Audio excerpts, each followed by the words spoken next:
अस्सलामुअलैकुम नाजरीन, प्रोग्राम दिन भर में खुश आमदेद। मैं हूँ आपकी मेज़बान माहम साहिब और मैं हूँ इमरान सनाउल्लाह। प्रोग्राम के आगाज में सबसे पहले बात करते हैं 100 इंडेक्स के रोज बरोज बनने वाले रिकॉर्ड्स की। तो पाकिस्तान स्टॉक एक्सचेंज ने एक बार फिर पाकिस्तानी तारीख का नया रिकॉर्ड कायम कर दिया है। आज सुबह कारोबारी दिन के आगाज पर ही स्टॉक एक्सचेंज में 100 इंडेक्स में 1044 पॉइंट्स का इजाफा हुआ, जिसके बाद पाकिस्तान स्टॉक एक्सचेंज में 100 इंडेक्स तारीख की बुलंद तरीन सतह 1,09,283 पर ट्रेड हुआ। जी बिल्कुल। और दूसरी जानिब इंटरबैंक में पाकिस्तानी रुपए के मुकाबले में अमरीकी करेंसी भी कद्र खो रही है। इंटरबैंक में डॉलर 4 पैसे सस्ता होने के बाद 277 रुपए 90 पैसे का हो गया है। और कारोबारी हफ्ते के चौथे यानी कि गुज़श्ता रोज ट्रेडिंग के दौरान पाकिस्तान स्टॉक एक्सचेंज में 3,134 पॉइंट्स का इजाफा हुआ है। गुज़श्ता रोज कारोबारी दिन के अख्ताम पर 100 इंडेक्स 1,08,238 पर बंद हुआ था। और गुज़श्ता कुछ माह से 100 इंडेक्स में बड़ी तेज़ी देखी जा रही है। तो पाकिस्तान की जो मईशत है वो दुरुस्त समत में गामजन हो चुकी है। वज़ीर आज़म शहबाज शरीफ भी कह रहे थे कि जी हम भरपूर मेहनत कर रहे हैं, और IMF के साथ मिलकर भी उन्होंने ये कहा कि हमारी कोशिश ये होगी कि मुल्क की जो मईशत है उसको संभाला मिले और बेहतरी की जानिब गामजन हो हमारी जो मईशत है। और हम देख भी रहे हैं कि महंगाई में भी कमी आ रही है। इस दौरे हुकूमत में हम देख रहे थे सरमायाकारी के मौके भी बढ़ रहे हैं, दीगर ममालिक से ताल्लुकात भी बेहतर हो रहे हैं, दौरे भी हो रहे हैं, मुख्तलिफ मफाहमती यादाश्तों पर दस्तखत भी किए जा रहे हैं। तो मुख्तलिफ नए मनसूबे हैं जो शुरू किए जा रहे हैं, जिसकी वजह से हमारे मुल्क में जो है इस्तेहकाम आ रहा है मुआशी तौर पर। तो इसी हवाले से बात करने के लिए हमारे साथ मौजूद हैं डॉक्टर शाहिद यूसुफ साहब, माहिर। बहुत शुक्रिया आपके वक्त का। सर कहिएगा, हमारे पाकिस्तान में इस वक्त हम देख रहे हैं कि मईशत और मुल्क के जो अशारिये हैं वो मईशत के अशारिये बेहतर हो रहे हैं, दादोशुमार बेहतर हो रहे हैं। क्या लगता है आपको, हुकूमती पॉलिसीज कितनी बेहतर हैं और कितनी मजीद इंप्रूवमेंट की ज़रूरत है कि मजीद हमारे मुल्क की मईशत को बेहतर किया जा सके? थैंक यू वेरी मच जी फॉर हैविंग मी। दो तीन चीजें बड़ी इंपॉर्टेंट है। देखें, हमारी स्टॉक मार्केट जो है इसमें अभी भी बहुत ज्यादा रूम है ग्रो करने का। ये बहुत अच्छा एक पॉजिटिव ट्रेंड है, और it's a very big economic indicator कि कंट्री किस तरीके से आगे मूव कर रही है। मगर नॉर्मली अगर आप देखें, अगर इंडिया की भी एग्जांपल लें तो वहाँ अगर आपकी प्रॉफिट जो होता है उसका 11 मल्टीपल होता है वैल्यू ऑफ द शेयर।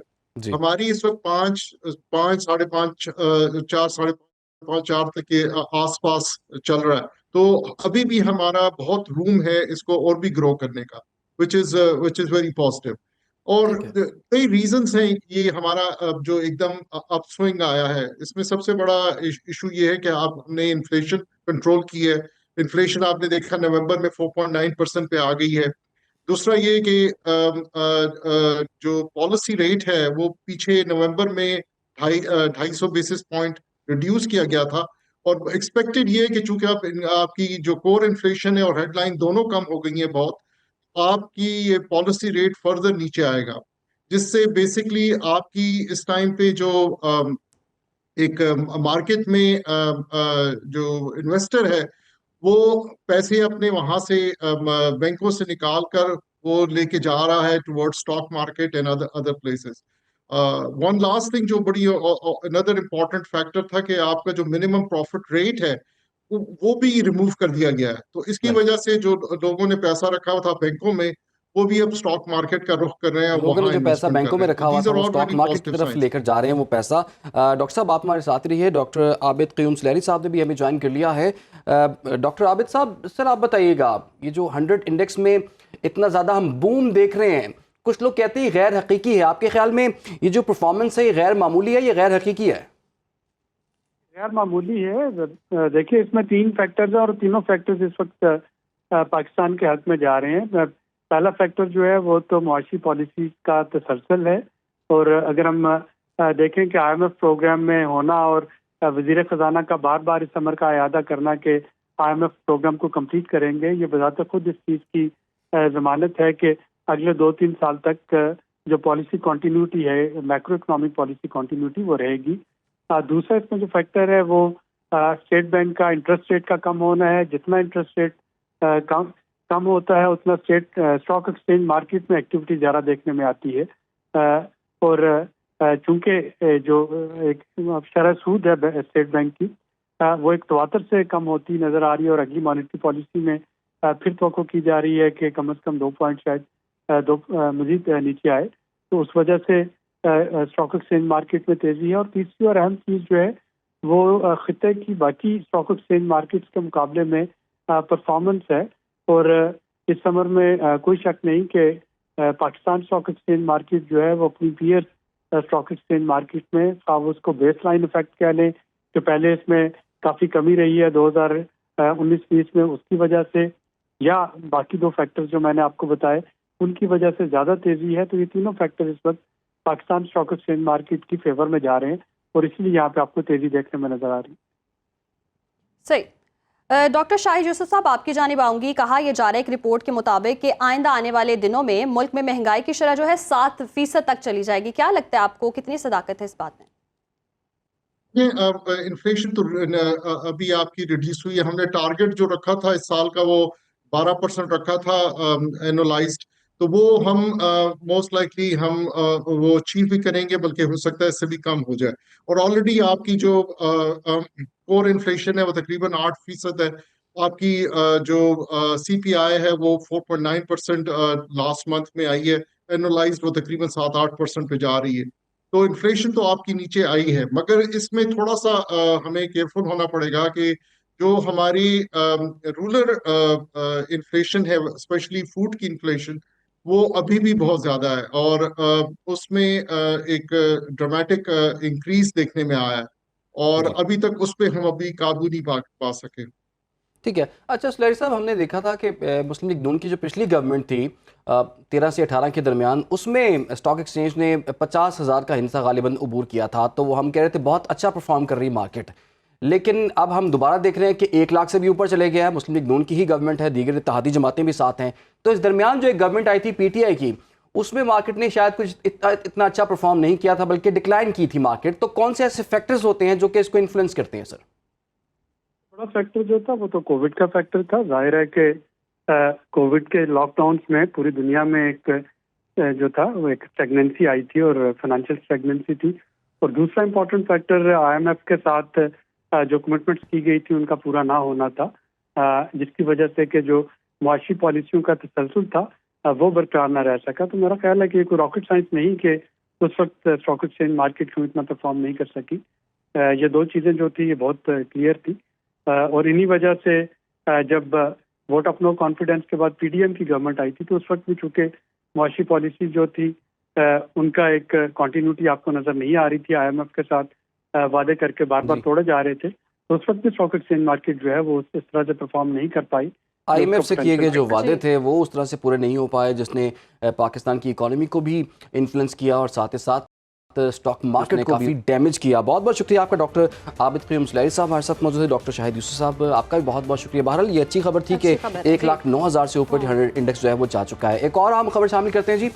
ये मामला है GHQ हमला केस, जिसमें गिरफ्तार कौमी असम्बली में अपोजिशन लीडर उमर अयूब और साबिक वज़ीर क़ानून पंजाब राजा बशारत समेत पाकिस्तान तहरीक इंसाफ की गिरफ्तार रहनुमाओं को जमानत पर रिहा कर दिया गया है। रावलपिंडी की इंसदाद दहशतगर्दी अदालत ने पेशावर हाई कोर्ट से जमानत के बावजूद गिरफ्तारियों पर बरहमी का इजहार किया है। गुज़श्ता रोज अडियाला जेल में GHQ गेट हमला केस की समाअत के दौरान बानी PTI समेत 60 मुलजिमों पर फर्द जुर्म आयद की गई थी, जिसके बाद अटक पुलिस ने गुज़श्ता रोज उमर अयूब, राजा बशारत, अहमद चट्ठा, माजिद दानियाल और मलिक अजीम को अडियाला जेल के बाहर से गिरफ्तार कर लिया था। आज इंसदाद दहशतगर्दी की खुसूसी अदालत के जज अमजद शाह ने केस की समाअत के दौरान उमर अयूब और राजा बशारत समेत दीगर PTI के जो रहनुमा हैं उनकी रिहाई का हुक्म दिया, जिसके बाद PTI रहनुमाओं को रिहा किया गया। बानी PTI के खिलाफ मुल्क भर में दर्ज मुकदमात की तफसीलात भी सामने आई हैं, वो भी अपने नाजरीन से शेयर करते हैं कि जी बानी PTI के खिलाफ मुल्क भर में दर्ज मुकदमात की तादाद 148 और हो चुकी है। और वजारत दाखिला और इस्लामाबाद पुलिस की अलग अलग रिपोर्ट सामने आई हैं। बानी PTI के खिलाफ पंजाब भर में 99, इस्लामाबाद में 76, खैबर पख्तूनख्वा में 2 और FIA में मुकदमात और इंक्वायरीज की तादाद 7 सामने आई है। और कुल मुकदमात बना के ये बनते हैं 188 मुकदमात बन जाते हैं। एक तोशाखाना फौजदारी केस भी इसमें शामिल है, साइफर है, इद्दत केस है, और जिन केसेस में बानी PTI की बरियत हो चुकी है वो इसमें शामिल नहीं है। नैब रिपोर्ट के मुताबिक नैब में बानी PTI के खिलाफ 3 मुकदमात इस वक्त ज़ेर इल्तवा भी हैं और बानी PTI पर अक्टूबर, नवंबर और दिसंबर यानी कि इन 3 महीनों में एहतजाज के तनाजुर में भी मुकदमात दर्ज किए गए हैं। उधर वज़ीर इत्तलात सिंध शर्जील मेमन ने PTI को सख्त तनकीद का निशाना बनाया है। उनका कहना है कि PTI मुल्क में अनारकी चाहती है। उन्होंने आज क्या कहा वो देख लेते हैं। की प्रायोरिटी सिर्फ और सिर्फ ये है कि पाकिस्तान में अनारकी फैलाई जाए, पाकिस्तान में अफरा तफरी फैलाई जाए, अमन अमान एक न्यायती खतरनाक हद तक खराब होता जा रहा है खैबर पख्तूनख्वा में। जिस पुलिस को आपने ड्यूटी देनी चाहिए कि वो लॉ एंड ऑर्डर को देखे, वो दहशतगर्दों से लड़े, उस पुलिस को आपने कहा कि जी हर हफ्ते कोई ना कोई लॉन्ग मार्च करने के लिए आपको सिक्योरिटी फराहम करे। आप अभी भी खुद भी कहते हो कि जी मेरे पास हथियार है, मेरे पास हिम्मत है, मेरे पास पैसा है, मैं हुकूमत से लड़ूंगा। तो इसी तमाम तर सूरत हाल पर बात करने के लिए हमें ज्वाइन कर लिया है सीनियर तजज़ियाकार राना मुबशर साहब ने। राना मुबशर साहब, इतने मुकदमात दर्ज हो गए हैं, ये मुकदमात लड़ने किसने हैं, ये मुकदमात ख़त्म कैसे होंगे, और पाकिस्तान तहरीक इंसाफ की जो आला क़यादत है आने वाले दिनों में क्या कानूनी मुश्किलात उनके लिए देख रहे हैं आप? देखें, मेरे ख्याल में ये सारी चीज़ें शुरू हुई हैं। ये जो प्रोटेस्ट था, प्रोटेस्ट जो विच वेंट अगली, एंड उस प्रोटेस्ट को जहां पे संगजानी कहा जाता है कि इमरान खान इनिशियली कह रहे थे कि जनाब उसको संगजानी में पड़ाव डाल दें, वो नहीं हुआ। और जो लीडरान बाहर थे उनका कहना ये है कि जनाब जो लोग थे, उनके साथ जो लोग आए थे, वो इतने चार्ज थे कि वेन्यू वो चेंज नहीं कर सके, और कोशिश उन्होंने की कि जनाब कलसूम हॉस्पिटल के सामने रुक जाए और वो लोग भी रुक जाए, लेकिन देवर एडिमेंट, जो लोग उनके साथ आए थे वो बज़िद थे कि किसी ना किसी तरीके से डी चौक पहुंचा जाए। अब यहाँ पे जो क़यादत थी पीटीआई की, वो भी ये चाहती थी कि डी चौक ना जाया जाए क्योंकि क्राउड कहीं उनके हाथों से निकल ना जाए। So there was a possibility कि वो लोग शायद उनके लीडरान जो वहां पे मौजूद थे उनकी बात ना सुनते और वो डी चौक से आगे भी चले जाते। ये वहां पे पीटीआई के लीडरान जो है उन्होंने खुद बताया मुझे। So anyways, to cut it short, जो वो सिचुएशन, जो वो प्रोटेस्ट विच वेंट अगली, उसको अगर ना होता वो, तो मेरी जाती इतलात ये है कि जैसे मैंने उस दिन भी प्रेडिक्ट किया था, जिस दिन मैंने कहा था कि सारी चीजें वाइंड अप हो जाएंगी, और जिस दिन प्रोटेस्ट हो रहा था मैंने कहा था सारी चीजें वाइंड अप हो जाएंगी, आज ही हो जाएंगी, आज रात को ही हो जाएंगी। उसी तरह मेरे पास इतलात थी, और इतलात वो ये थी, और मुसद्दका इतलात थी मेरे पास, कंफर्म मेरे पास यहाँ पे आई वुड से कि इतलात थी कि there were possibilities, very bright possibilities कि इमरान खान जो है उसको 24 को जहन में रखें, 24-26 को जहन में रखें तारीख को जब प्रोटेस्ट था, उसके आगे आप 15-20 दिन ऐड कर लें। और मेरी सोर्सेज मुझे ये कह रही थी कि देयर आर पॉसिबिलिटीज कि इमरान खान को 15-20 दिन के अंदर रिहाई मिल जाएगी। बट इस वक्त सिचुएशन ये है कि क्योंकि दैट प्रोटेस्ट वेंट अगली, वहां पे प्रॉब्लम्स खड़ी हो गई, इश्यूज खड़े हो गए, और जो कि अच्छी सूरत हाल इख्तियार नहीं किया उस प्रोटेस्ट ने, उसके बाद सिचुएशन जो है वो कोई इतनी अच्छी नहीं है रिहाई की जी। और अभी अगर देखा जाए तो मेरे ख्याल में वो जो रिहाई हो सकती थी 15-20 दिन के अंदर अंदर 24 तारीख के बाद, वो अब शायद मौखर हो गई है, अब शायद इतनी जल्दी ना हो सके, अब शायद फिर थोड़े से 2-4 महीने लग जाए, 2-3 महीने लग जाए शायद, और फिर जाके वही सिचुएशन बने कि शायद इमरान खान की पॉसिबिलिटी बने, और उनके साथ जो बाकी लोग हैं जिनको गिरफ्तार किया गया हुआ है उनकी पॉसिबिलिटीज बने कि 2 महीने में, 3 महीने में फिर जाके उनकी पॉसिबिलिटी फिर दोबारा से जनरेट हो कि उनको रिहा कर दिया जाए। राना मुबशर साहब, जैसे कि आपसे पहले भी बात हुई थी, आपने कहा कि मुज़ाकरात से ही मसला हल हो सकता है, अभी भी आपको लगता है ये रूम बाकी है? क्योंकि जरा ये भी बता रहे थे कि बानी पीटीआई चाहते हैं मुज़ाकरात करना, तो ऐसी कोई सूरत हाल बन सकती है जैसे कि आप बता रहे हैं कि अभी 3-4 महीने और लग सकते हैं? 3-4 महीने नहीं, मैंने उसको मैं दोबारा करेक्ट किया था अपने आप को, 2 से 3 महीने। ठीक, 2 से 3। जी देखे बात ये है, देखे जब तक मुज़ाकरात नहीं करेंगे उस वक्त तक कोई हल नहीं निकलेगा, ठीक है, चाहे वो बिहाइंड द सीन हो या वो ओपनली हो।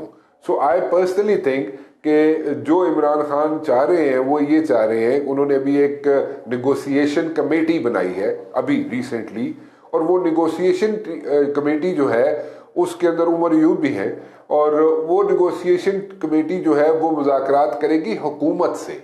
देखिए पहले एक पीटीआई के अंदर बहुत रिजिड यहाँ पे स्टैंस लिया गया था कि अगर वो मुज़ाकरात करेंगे तो उन लोगों से करेंगे जो लोग जनाब वाकई पावर इंजॉय करते हैं। दे वर रेफरिंग टू पिंडी, ठीक है।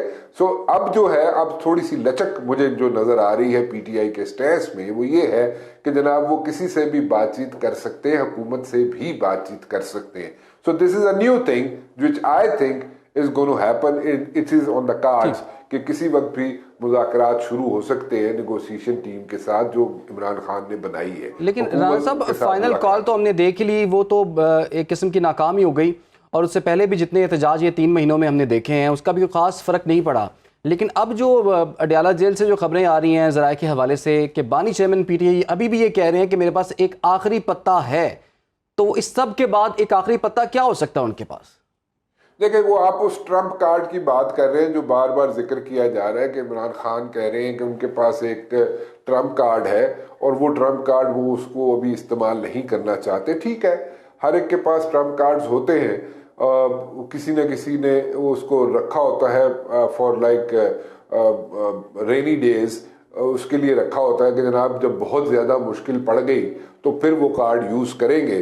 बट आई पर्सनली थिंक कि वो ट्रम्प कार्ड जो है शायद यूज़ ना हो, और एक मिड जनवरी में नेक्स्ट ईयर मिड जनवरी में शायद ये दोबारा कोई कॉल देने की कोशिश करें पीटीआई वाले, और दोबारा ये कॉल देने की कोशिश ये कर सकते हैं कि जनाब हम एक नया प्रोटेस्ट लॉन्च करने जा रहे हैं, नया प्रोटेस्ट करेंगे, उससे उसके साथ नथी होंगी काफ़ी चीज़ें जो कि शायद इनके लिए गेम चेंजर साबित हो सके। लेकिन उसको भी मैं कोई ट्रम्प कार्ड नहीं कहूँगा, क्योंकि आगे आप देख लें कि इनका वोटर सपोर्टर जो है पीटीआई का वो दिल बर्दाश्ता हो गया है कि बाहर जो लीडर्स बैठे हुए हैं इमरान खान के अलावा, बाहर जो लीडर्स हैं मेजॉरिटी के साथ उन्होंने अपनी होप्स पिन की हुई थी और की हुई हैं अभी भी, खैर क्योंकि उनके पास ऑप्शन कोई नहीं है, लेकिन वो चाहते ही हैं कि जनाब ये उनके साथ चलें, वोटर प्रोटेस्टर के साथ चलें,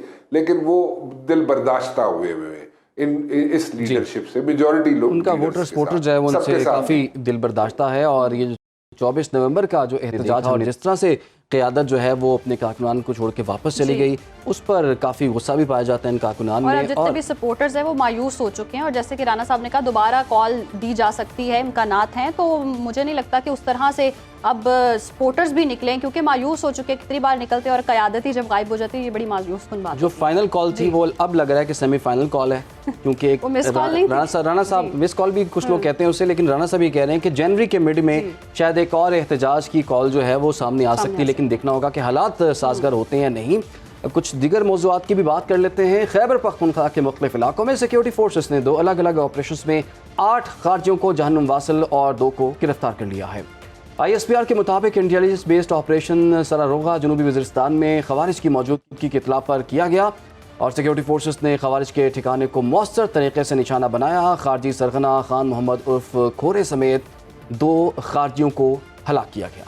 खारजी खान मोहम्मद उर्फ खोरे टारगेट किलिंग और भत्ताखोरी समेत दहशत गर्दी की मुतादिद वारदातों में मतलूब था और इसके सर की कीमत 10 लाख रुपए मुकर्रर थी। सिक्योरिटी फोर्सेस ने लकी मरवत में भी इंटेलिजेंस बेस्ड ऑपरेशन किया। शदीद फायरिंग के तबादले के बाद 6 खारिजियों को जहन्नुम वासिल कर दिया गया।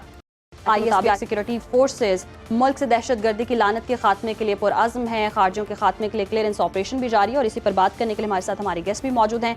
अब्दुल्ला हमीद गुल साहब, चेयरमैन जवानान पाकिस्तान, बहुत शुक्रिया आपके वक्त का। सर कहिएगा, खारजियों के खात्मे के लिए ये क्लियरेंस ऑपरेशन आप कैसे देख रहे हैं?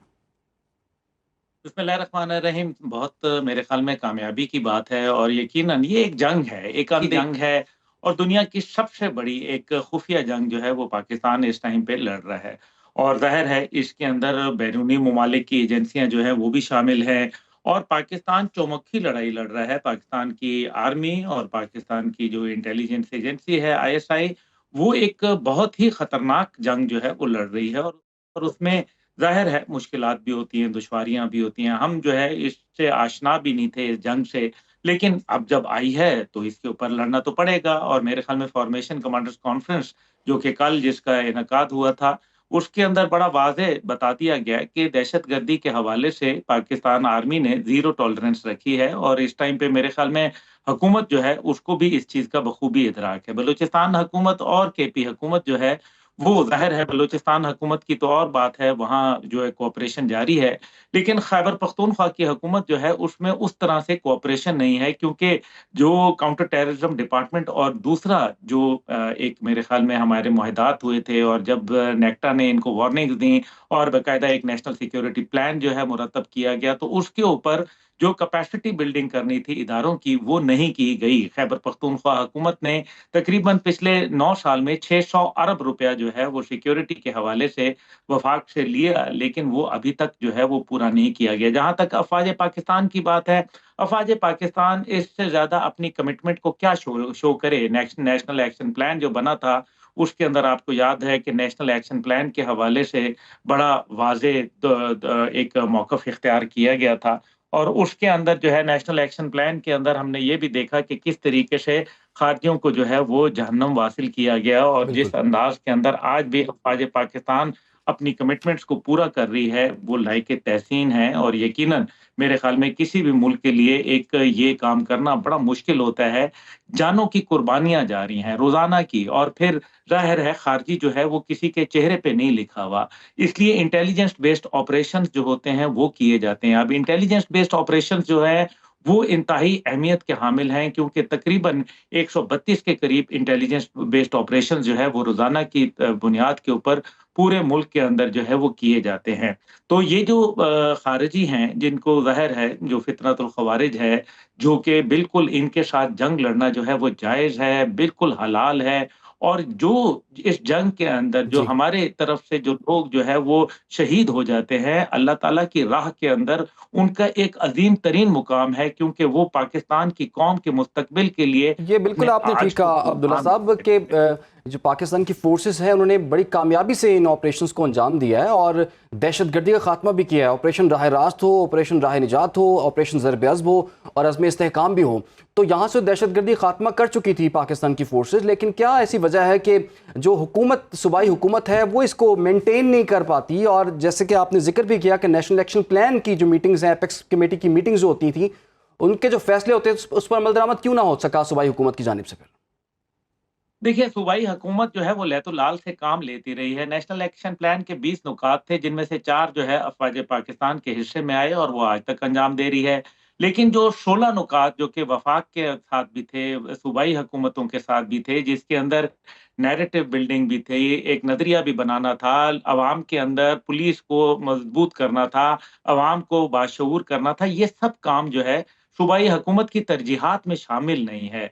लगता यही है कि कुर्रम एजेंसी के अंदर वहाँ खून की होली खेली जा रही हो, तो वज़ीर आला के पास जो है वो वफ़ाक के ऊपर चढ़ाई का जो है वो जवाब मौजूद होता है, जो कि उनके हलफ से बिल्कुल जो है वो मेरे ख़्याल में एक रूहगर्दानी होती है। क्योंकि हलफ तो उन्होंने लिया है कि सूबे की अवाम का मालो जान की तहफ़्फ़ुज़ की कसम खाई हुई है। अब जी। अगर इस कसम को वो तोड़ते हैं, तो फिर ये तो बात नज़र आ रही है कि पाकिस्तान का कौमी तराना बज रहा होता है वहाँ, और वो पढ़ा जा रहा होता है, सारे लोग खड़े हैं, सूबे के वज़ीर आला भी खड़े हैं, लेकिन वहाँ अफ़गान काउंसलर जो है वो नहीं खड़ा होता। भई उसको बाहर का रास्ता दिखा देना चाहिए था, लेकिन अगले ही दिन कहा कि नहीं, हम तो अफ़गानिस्तान के साथ जो है बराए रास्त ताल्लुकात रखेंगे सूबे के। भई ये तो आप आईने पाकिस्तान के मुतारदफ कर रहे हैं। उसकी वजह ये है कि आईने पाकिस्तान तो बड़ा वाज़ेह है कि दफ्तर ख़ारजा का काम है ये, ना कि सूबाई हुकूमत का। लेकिन हर रोज़ आए दिन एक नई हम्म। चीज़ जो है वो सूबे की जानिब से आती है, जिसकी वजह से अच्छा फिर ये जो सूबाई हुकूमतों को तमाम भी किरदार अदा कोताहियाँ करना चाहिए। कमियाँ हैं। अब्दुल्ला हमीद गुल, चेयरमैन जवानाने पाकिस्तान, हमारे साथ मौजूद थे। बहुत शुक्रिया आपके वक्त का। और सिक्योरिटी फोर्सेस मुकम्मल खात्मे के लिए पुरज़्म है दहशतगर्दों के, और हमारे इदारे इस चीज़ को बारहा इस चीज़ का इजहार भी कर चुके हैं कि दहशतगर्दी मुकम्मल तौर पर ख़त्म करेंगे, और इस हवाले से क्लियरेंस ऑपरेशन भी जारी है। यहाँ वक्त पर भी आप हमारे साथ